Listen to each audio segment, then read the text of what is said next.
One thing we did to build some momentum in our office this month is we decided to think outside the box, and we shut our entire office down from 9:45 to 10:15, and we all market during that half-hour period of time. So it was just a way, no matter how crazy your day is, no matter what you have going on, you're going to market during that period of time. It might be umbrellas, it might be auto insurance, it might be life calls, but really it was just generating activity, and I think it worked pretty well.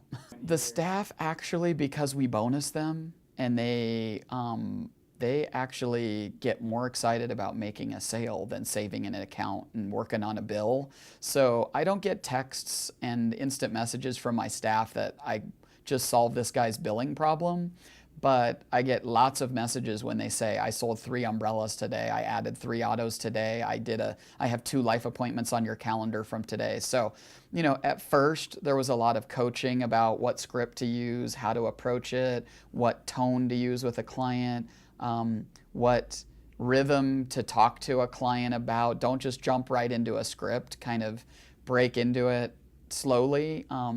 It probably took a week to get the rhythm down, and once they got the rhythm down, I don't know what our numbers were, but they were pretty good. Yeah. I think we'll continue to shut the office down for a half hour a day and market, probably forever. It was so successful. So the momentum is not increased or decreased. It stayed about the same. We're just going to change focuses. Last month we were focusing on umbrella. This month we're going to focus on life and auto. Since the auto rates go down July 29th, we'll be focusing on auto insurance now. My advice to other agents would be, anytime you're slow, think about how many dials you're making, how many quotes you're doing, how many people you're talking to. I don't care if it's the lady at the bank when you drop your deposit off, your buddy that you go to the gym with, the person that you walk your dog with, the person that you're on the phone answering their billing question. Everyone you come in contact with is a prospect. There's a nice, smooth, professional way to transition to, by the way, our auto rates went down July 29th. If you haven't quoted with farmers, you probably should think about it right now. I mean, it's not a scary script. The advice I would give you is build momentum. If you are slow, you're not talking to enough people, you're not dialing the phone enough, you're not out enough, you're not at enough networking events. It's whenever we're slow in our office, we pick up the pace. Well, production for July was pretty dismal, and so that was kind of the driving factor for getting more business. And so we first went after the home and auto, because our home rates are really needing some discounts, and so we figured that'd be a good opportunity since we're pretty competitive in auto.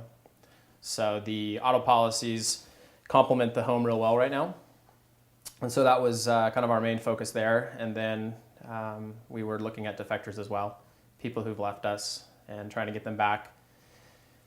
And probably the last thing that we've been really just trying to make a point to do is when people call in for service work, we're just trying to look for a cross-sell opportunity at that point. So if they have a single line of business, we're just trying to cross-sell them at that point, mentioning it, bringing it up. I had to push a little bit, but yeah, we had a couple meetings, and then everybody bought in. I kind of just said, it's either that or the highway, and that helped quite a bit. No, I'm just kidding. Yeah, we pretty much just maintained the same lists that we were working off of, the auto no home, home no auto, defector lists, and we've just been working those consistently. And we're also, working on cross-selling when people call in. I think I mentioned that before as well. So we're just looking for opportunities if they have an umbrella need or they don't have life insurance. We're all trying to work really diligently on bringing that up to them. And so that's been helping a little bit as well. And I think the referrals too, we send a thank you out to everybody who refers us with a lotto ticket. And that seems to generate quite a few referrals too. So that's helping. And as far as, accountability, I've kind of created over the last couple months some minimum production requirements within the agency. And I've put together some Excel spreadsheets. And we're basically trying to hit 15 minimum policies per agent in the office. And I think that's been kind of helping too. sort of sets the goal, and they can kind of track their progress, and they have it on a little desktop. It's just a little icon they pull up, and every time they write a new policy, they put it in there, and it marks it by line of business. The other thing I think was helpful is I got all of my assistants set up as producers. So everybody's been assigned their own producer code. And so there's a little bit more accountability, I think, from that regard too, because they're a little bit more aware of what they're doing, since I can easily track it and watch their production and watch what they're doing. So I think that's made a big difference as well, between that and the production sheet. And outside of that, really, we're just working those lists, trying to capitalize on any possibilities that are out there.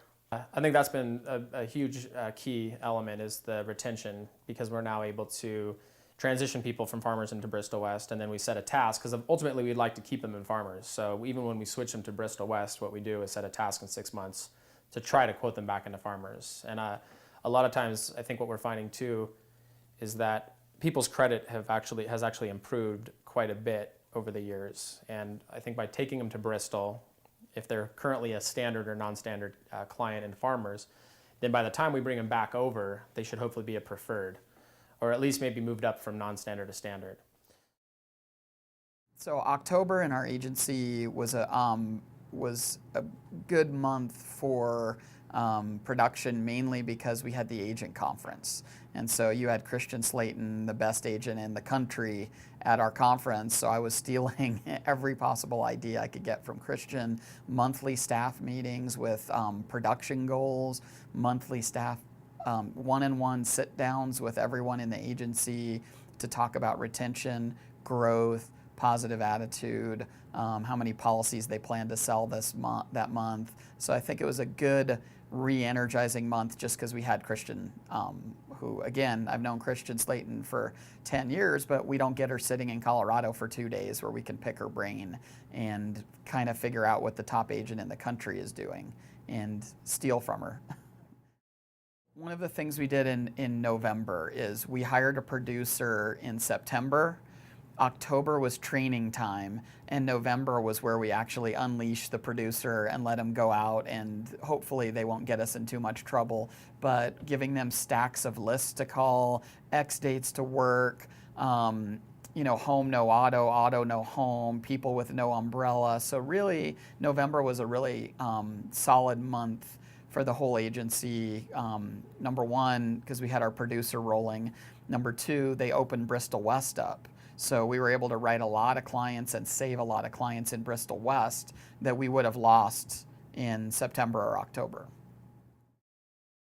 December is historically a good excuse month for agents to not produce.